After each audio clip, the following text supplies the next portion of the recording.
Oh, let's go to that. Listen to me, man. Just because a person sits on the show and don't hesitate or say or and speaks eloquently, that don't mean it's true. That just don't mean it. So here's the tea. Michael B. Jordan, fresh off his Best Actor Oscar win on March 15th, becoming only the 6th black man in history to grab that trophy, has finally broken his silence on the twisted reality inside Steve Harvey's inner circle. According to Jordan, the entire pious Christian patriarch and marriage guru persona Harvey spent decades selling is nothing but a calculated front. It's a mask for a secret life involving men, a facade Jordan claims he witnessed firsthand, even spotting Harvey at private parties with Sean Diddy Combs. Then came the sketchy recruitment. Jordan alleges Harvey actually tried to pull him into those same circles. But here is the detail that truly blows the roof off. Jordan claims Harvey essentially pimped out his own stepdaughter, Lori Harvey, to Diddy, despite being fully aware of Diddy's dark history. This isn't just a minor scandal landing softly. It's a total structural collapse on 4 fronts simultaneously. And through it all, Harvey hasn't uttered a single syllable. The social media fodder was upset with you for the way you finally responded to him. Mm-hmm. You mentioned his height and what you could do if there was ever an altercation. They said they felt like what he said about you was true because of the nature of your reaction. Oh, well, see, first of all, I ain't really good at social media, so I didn't even know that was out there. But they can, like, really kiss most of the corners of my when you say stuff like. Now, take a beat and consider the source behind these receipts. This isn't some petty rival comic nursing a decades-old grudge. Michael B. Jordan lived the reality of dating Lori Harvey for 18 months, from November 2020 to June 2022. He was deep inside that household. He had a front-row seat to family dynamics that the rest of us can only guess at. And when that romance crashed, he went into total radio silence. At that moment, his quietness looked like defeat, like the sadness of a man who got left in the dust. But look at the optics now. Jordan is standing on a global Oscar stage. And that same silence feels completely different.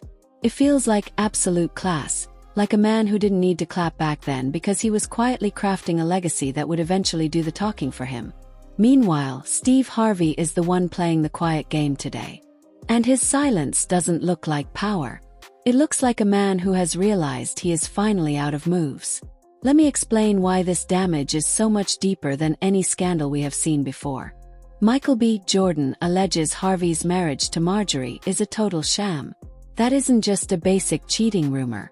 That is a direct assassination of the entire brand Harvey has spent 40 years constructing. The books, the preachy motivational talks, the daytime TV segments where he sat in judgment and told people how to keep a home together. If that cover claim holds weight, every single piece of advice he ever sold becomes retroactive fraud. You cannot debunk a claim like that without proving a negative about your private life, which is a public impossibility. So Harvey is trapped. He either stays silent and lets Jordan's narrative sit there undisputed, or he speaks up and invites a level of forensic scrutiny he has never faced before. That isn't a public relations glitch. That is structural. And then there is the Diddy connection. I'm not talking about him particular, but if you go on a podcast to degrade and belittle another group of people, that's a little move to me.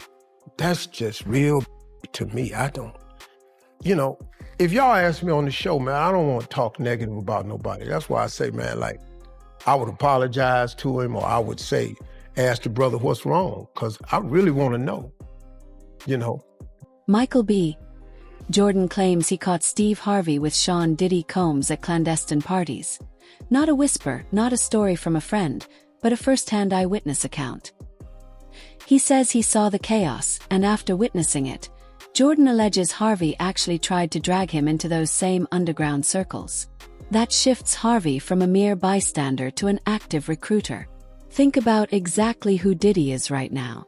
He is currently serving a 50-month federal sentence. That isn't a tabloid allegation. It is a criminal conviction. So, when Jordan links Harvey directly to Diddy's private world and claims Harvey tried to pull in his own daughter's boyfriend, the subtext isn't just hypocrisy. It is a direct association with a convicted felon's enterprise and active grooming. Harvey wasn't just in the room. He was allegedly trying to expand whatever was happening behind those closed doors. Now for the forced dating claim, the part that should make your skin crawl. Jordan alleges Harvey coerced Lori Harvey into being with Diddy despite being fully aware of Diddy's track record. Let that reality sink in for a second. Harvey has staked his entire public identity on being the ultimate protective girl dad, the patriarch who vets every man his daughter dates. If he knew about Diddy's dark history and still shoved his stepdaughter toward him, that isn't just a bad look. It is a total perversion of every moral value he claims to represent. Lori has stayed silent. She hasn't validated or denied a single word. But her silence right now is its own kind of lethal pressure because the entire world is waiting to see if she finally snaps. And if she does, if she confirms that yes, my father knew and he sold me out anyway, there is no PR defense Harvey can buy to save himself. And you got to protect the brand. They don't do that no more. So you come on my show, you spread all these lies about some people that I call my so-called friends, and I just let you sit there and check it. And because your podcast had so many views on that right there, your next guest is the same type of guest. Because now you want your money to be made off clicks and views as somebody's. Just look at the precision timing of this collapse. Michael B. Jordan snatched that Oscar on March 15th, standing on that global stage to honor the black legends who paved his way. He became the face of the blockbuster Sinners, a film that shattered records with 16 nominations. That isn't just a career milestone. It is the kind of prestige that fundamentally shifts your power in the industry. And at the exact moment Jordan reached the absolute summit of Hollywood, he pulled the curtain back on everything. The man Steve Harvey could have brushed off as just a bitter ex-boyfriend is now an industry titan with an Oscar and first-hand eyewitness testimony that Harvey cannot touch. You cannot label an Academy Award winner a liar without appearing pathetic. You cannot dismiss a man who lived in your home for 18 months as a clueless outsider. Jordan said no to Harvey's world and won an Oscar. Harvey played the game and now his empire is crumbling. Where is Harvey hiding? He hasn't addressed it. Not on his radio show, not on Instagram, not through a publicist. Not a single peep. That used to be his go-to move. Outlast the noise and let the headlines die while staying above the drama. But this isn't a tabloid story that fades. It is a nightmare that gets uglier every single hour. He stays quiet because every day of radio silence, Jordan's accusations stand as the only truth. No rebuttal, no context, no alternative version of the facts. Just dead air. And in the vacuum of his voice, the audience is filling in the blanks. Not with grace, but with massive suspicion. So they in that generation. Mm-hmm. And I asked them what is, and they said, Dad, you clickbait. Wow. He said, you clickbait. Yeah. He said, you one of the most viral people in your age group out there. He said, Dad, every clip on Family Feud got you on it. Yeah. You clickbait. If they can take your face and put it on anything, you become clickbait. He said, and that's what it is. And while Steve Harvey remains paralyzed, other legal gears are already grinding. Sean Diddy Combs has a high-stakes appeal hearing locked in for May. That isn't a theory. It is a confirmed court date. That hearing could leak documents, witness rosters, and sworn testimony, any of which could name Harvey as a participant. He has zero leverage over that. The feds do not need his permission to unseal information.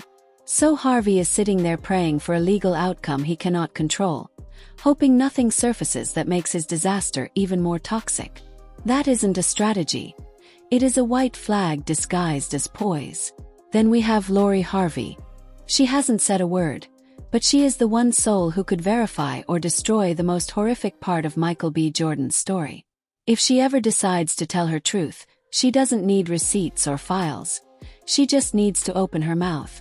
And if her story aligns with what Jordan has already put out there, Harvey is done. Not eventually, but instantly. Marjorie could also flip the script. If the marriage is just a business arrangement, as Jordan claims, why would she stay once the business is bankrupt? She could walk, drop a tell-all, or confirm things behind the scenes that eventually go viral. Every day Harvey stays mute. He is gambling that nobody talks. That is a suicidal bet. It is about Michael B. He became the 6th black performer to win Best Actor at the Oscars, joining a list that includes Sidney Poitier, Denzel Washington, Jamie Foxx, Forrest Whitaker, and Will Smith himself. What does this mean for Michael? When it comes to the dating game, Lori Harvey hasn't said a damn thing. But we need to discuss the smoke that was already rising before Michael B. Jordan ever opened his mouth. Because once you spot the pattern, you can't call it a coincidence. Go watch the Mark Curry footage from 1999. Then watch Steve Harvey perform that exact same Halloween bit in 2005. Same setup, same punchline. Curry has been screaming for years that Harvey stole his soul. Harvey told him to grow up. But the tapes don't need a narrator. 2 sets, years apart, you be the judge. Then there's Gary Owen. He worked on Harvey's set and later revealed that 3 episodes of Hip Hop Squares paid him 4 times what 2 weeks of labor on Harvey's show did. 4 times. His green room was a literal broom closet with no plumbing and a broken desk. He was being paid the bare union minimum. Owen was careful to suggest this might not be Harvey personally, but the sharks running things in his shadow. Still, the question is obvious. If your brand is about empowerment, why do so many people who work for you have the same horror story? Now let's talk about Bernie Mac. This one hits different because Bernie isn't here to defend himself. He passed in 2008, but before he left, he told GQ that Harvey tried to snake his movie roles, including Ocean's 11. Harvey denied the beef and claimed Bernie later took it back. But then Ed Lover stepped up and said Bernie told him directly that Harvey was a hater. Cedric the Entertainer confirmed there was massive friction between the two on the Kings of Comedy tour, calling them both ego-driven alphas who clashed. And Bernie Mac's own daughter, Janice McCullough, has publicly thanked Cat Williams for giving her father the flowers he never got when he was alive. That isn't a hater. That is family. So line them up. Curry with the video evidence, Owen with the receipts, and Bernie Mac with testimony from the people in the room. Each one alone could be ignored. But when you connect the dots, they stop being accidents. They start looking like a career-long strategy. The only missing piece was a witness with enough clout to make the world stop and listen. That witness turned out to be Michael B. Jordan, clutching an Oscar and talking from inside the house. He didn't create the pattern. He just made it impossible to ignore. He's a dope rapper, but I think sometimes Meek falls victim to, I have to explain myself because they be playing with my name.